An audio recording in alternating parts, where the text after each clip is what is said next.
upon us. This ethical relation is not a virtue that I have or exercise. It's not an attribute of my person. It's prior to any individual sense of self I might have. It's not as a discrete individual that any of us honor this ethical relation. I am already bound to you, and this is what it means to be the self that I am, receptive to you in ways that I cannot fully predict or control. This is also clearly the condition of my injurability as well, and in this way, my answerability and my injurability are bound up with one another. You may frighten me, even threaten me, but my obligation to you must still remain firm, right? So it's precisely from the sense of injurability that I am answerable to you. This relation precedes individuation. When I act ethically, I'm undone as a bounded being. I come apart. I find that I am my relation to the you whose life I seek to preserve, and without that relation, this I makes no sense. It's lost its mooring in this ethics that's always prior to the ontology of the ego. Another way to put this point is that the I becomes undone in its ethical relation to the you, which means that there is a very specific mode of being dispossessed that makes ethical relationality possible. If I possess myself too firmly or too rigidly, I cannot be in an ethical relation. The ethical relation means ceding a certain ego-logical perspective for one that is structured fundamentally by a mode of address. You call upon me, and I answer. But if I answer, it's only because I was already answerable. That is, this susceptibility and vulnerability constitutes me at the most fundamental level and is there, we might say, prior to any deliberate decision I might make to answer your call. In other words, one has to be already capable of receiving the call before actually answering it. In this sense, ethical responsibility presupposes ethical responsiveness. Now, most scholars would want to keep any consideration of Emmanuel Levinas separate from any analysis of Hannah Arendt. He's a philosopher of ethics, drawing on religious traditions, and emphasizes the ethical importance of passivity, receptivity. She was a social and political philosopher, adamantly secular, although some people argue that there are some messianic strains we can find in there. Arendt emphasizes time and again the political value of action, not receptivity, action. Why bring a discussion of Levinas together with one regarding Arendt? Both Levinas and Arendt take issue with the classically liberal conception of individualism. That is, the idea that individuals knowingly enter into certain contracts and their obligations follow from having deliberately and volitionally entered into agreements with one another. This view assumes that we are only responsible for those relations codified by agreements into which we've knowingly and volitionally entered. Arendt disputes this view. Indeed, it was the substance of the argument that she made against Adolf Eichmann in Jerusalem in the early 1960s. According to Arendt, Eichmann thought he could choose which populations should live and die.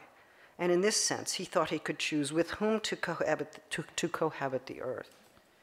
What he failed to understand, according to Arendt, is that no one has the prerogative to choose with whom to cohabit the earth. We can choose in some ways how to live and where, and in local ways we can choose with whom to live, or perhaps in which neighborhood or city. But if we were to decide with whom to cohabit the earth, we would be deciding which portion of humanity may live and which may die. But if that choice is barred to us, that means that we are under an obligation to live with those who already live, who already exist, and any choice about who may or may not live is already a genocidal move, the beginning of a genocidal practice, And though we cannot dispute that genocide has happened and happens still, Arendt's point is that we are wrong to think freedom, in any ethical sense, is ever compatible with the freedom to commit genocide. The unchosen character of earthly cohabitation is, for Arendt, the condition of our very existence as ethical and political beings. Hence, to exercise the prerogative of genocide is to destroy not only the conditions of personhood constituted in the political sphere, but to destroy oneself as a person. This was one argument that Arendt made about why the death penalty was justified for Eichmann. He had already destroyed himself by not realizing that his own life was bound to those he destroyed, and that individual life makes no sense, has no reality outside of the social and political framework in which all lives are equally valued. So in Eichmann in Jerusalem, Arendt questioned the principles of justice used in the judging of Eichmann. And toward the end of her writings on the trial, in the epilogue, she explicitly claims that the reason why Eichmann must die is that he made the consequential error of thinking that he could choose with whom to cohabit the earth. What Eichmann and his superiors failed to realize was that the heterogeneity of the Earth's population is an irreversible condition of social and political life. Our existence depends upon this heterogeneity, and there is no individuality outside of what Arendt called plurality. Arendt's accusation against Eichmann bespeaks a firm conviction that none of us may exercise such a prerogative, that those with whom we cohabit the earth are given to us prior to choice, and so prior to any social or political agreement we might enter through deliberation and volition. In fact, if we seek to make a choice where there is no choice, we are destroying the conditions of our own social and political life.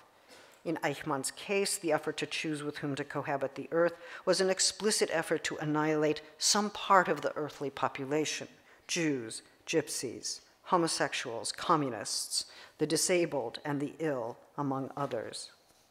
And so the exercise of freedom upon which he insisted, Eichmann insisted, turned out to be equivalent to genocide.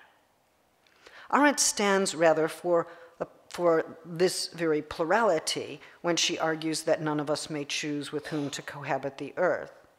We can choose with whom to share a household, perhaps also with whom to share a neighborhood, a region, where to draw the boundary of a state, but we're not in such instances deciding against the right to live for those who are outside of those lines of demarcation. But when people decide that they will not share the earth, that means that they're committed to eradicating a population from the face of the earth. Not only is this choice an attack on cohabitation as a precondition of political life, in Arendt's view, but it commits us to the following proposition. We must devise institutions and policies that actively preserve and affirm the non-chosen character of open-ended and plural cohabitation.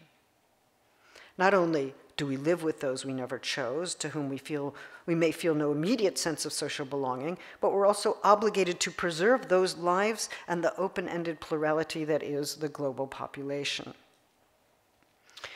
Now, I think Arendt would dispute some of my view. I think what she's offered, though, is an ethical view of cohabitation that serves as a guideline for particular forms of politics. In this sense, concrete political norms and policies emerge from the unchosen character of these modes of cohabitation. The necessity of cohabiting the earth is a principle that, in her philosophy, must guide the actions and policies of any neighborhood, community, or nation.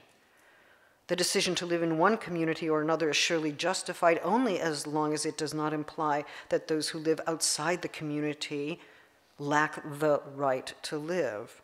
In other words, every communitarian ground for belonging is only justifiable on the condition that it is subordinate to a non-communitarian opposition to genocide. The way I read this, every inhabitant who belongs to a community belongs also to the earth, and this implies a commitment not only to every other inhabitant of the earth, but also, I think, a commitment to sustaining the earth such that every inhabitant can live a livable life. Interestingly enough, what got Arendt into so much trouble in Eichmann in Jerusalem is that she didn't just speak for the Jews. She spoke there and elsewhere for any and every other minority who could be or would be expelled from habitation on the earth by another group or by those in power. The one implies the other, and the speaking for every possible potential minority who could be subject to genocidal eradication, universalizes the principle of plurality. Right? She speaks universally, but what she's affirming is plurality. One reason Arendt refuses to separate the Jews from the other so-called nations persecuted by the Nazis is that she's arguing in the name of plurality, one that is coextensive with human life in any and all of its cultural forms. At the same time, her judgment of Eichmann is one that emerges precisely from an historical situation of a diasporic Jew who was herself a refugee from Nazi Germany, a diasporic Jew who also objected to the Israeli courts representing a specific nation only, when the crime, in her view, the Nazi crime, was a crime against humanity and representing only the Jewish victims of the genocide, wasn't appropriate in her mind when there were so many other groups annihilated and displaced in accord with the Nazi policy formulated and implemented by Eichmann and his cohorts. And indeed, when she discusses this, she asks, on what grounds are we indicting Eichmann? We have to find grounds that would protect any and all minorities. In other words, we must understand his crime as a crime against humanity, even though it takes this specific historical form. If the judgment against Eichmann is to prove to be a useful precedent for crimes against humanity of this kind, it must be formulated at a general enough level to be applicable to anyone who may be a victim of genocide. This same notion of unchosen cohabitation not only implied the irreversibly plural or heterogeneous character of the Earth's population and an obligation to safeguard that plurality, but also a commitment to an equal right to inhabit the Earth, a commitment, therefore, to equality as well. These two dimensions of her argument took specific historical form in her argument against the idea of Israel as a state based on principles of Jewish sovereignty. She argued, as you may know, for a federated Palestine in the late 1940s and against Ben-Gurion's proposal to establish Israel on principles of Jewish sovereignty. The political conception of plurality for which she fought was implicit in the American Revolution, in her view, and it led her to refuse to accept exclusively national, racial, or religious grounds for citizenship. Indeed, she objected to the founding of any state that required the expulsion of some number of its inhabitants, the production of a new refugee class, especially when such a state invoked the rights of refugees to legitimate its founding. Under Nazi Germany, and again with the establishment of the State of Israel, Arendt's concern was with the right of refugees, those who are covered by no existing law and who belong to no existing nation state. In her terms, everyone has a right to belong to a place. That right belongs to everyone regardless of the place to which they belong. No existing modes of belonging ground or justify that right, for the right must belong to those who have no place and those who seek to lay claim to a place that is not yet theirs or that has been forcibly taken away. In other words, no specific communitarian mode of belonging grounds the right to belong. The right to belong is more fundamental than any particular community to which one belongs. And if we are to understand her argument against Eichmann, it appears that belonging must actually know no bounds and exceed every particular nationalist and communitarian limit. Both the arguments against genocide and the arguments for the rights of the stateless depend upon underscoring the limits of communitarian belonging. The plural or diverse population to which she refers is one that she understood Eichmann to deny, to destroy.